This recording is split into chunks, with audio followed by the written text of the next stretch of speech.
Welcome back to Bass Bites. So today we're going to look at a couple ways of hanging out on a one chord, whether you're vamping on something or doing an actual transition between, say, a verse and another verse, and you're just going from a one chord to a one chord, but you want to somehow differentiate the two parts, right?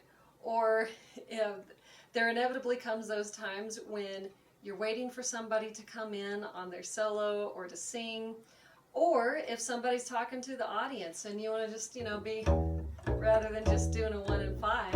Ladies and gentlemen, we're here with another version of Bass Bites. So let's go to the key of E, and then your job can be to transpose this to whatever key you need, but we'll get a little nibble here in E. So I'm going to be with my index finger on the D string, my 5, the B is right below it, on the A string. This, if you have frets, this would be your second fret. So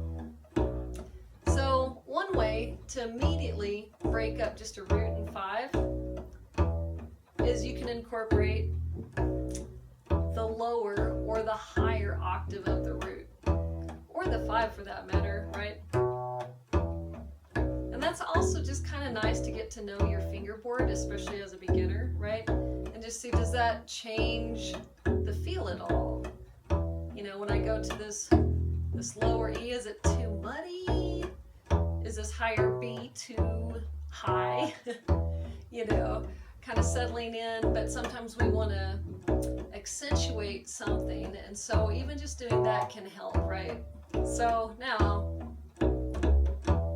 we're going to start somewhat simple. So I've got a root 5, 6, 1.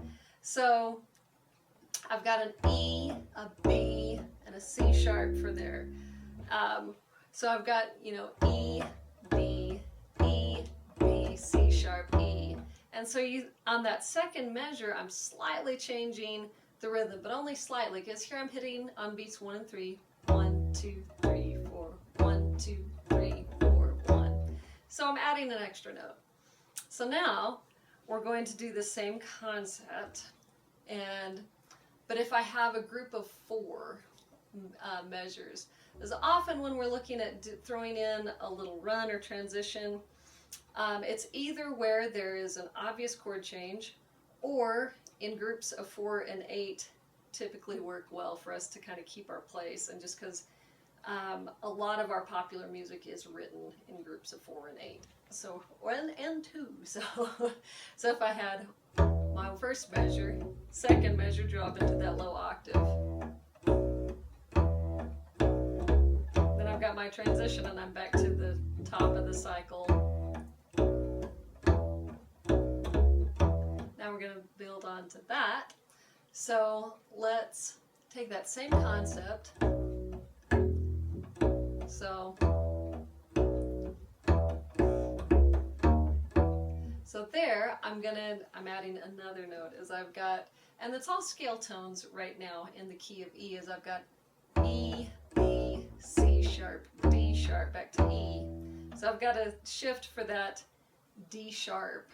And so if I'm starting with my index finger on my root, my 5, now my 6, 7, back to 1 if I'm thinking Nashville number system, and thinking of your key center as number 1, and then I'm numbering things from the scale tones. So if those notes are E, B, C sharp, D sharp, E, so 1, 5, 6, 7, 1, or you could be thinking 8 if you're thinking of the high E versus the low E. So either way there, and there again I've got 1, second measure, third measure, here's our 1, 2, 3, 4, right? So hitting quarter notes on each of the beats if we're thinking of that as a measure.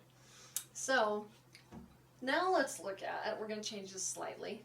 Let's substitute a flat 7, so we'll have the D, especially if somebody's playing an E7 chord, or we want just that slightly different flavor. So if I've got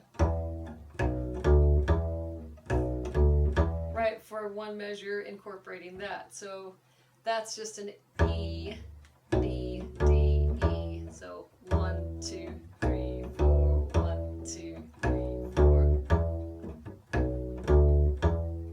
Yeah, so you could alternate that still with your low E, right?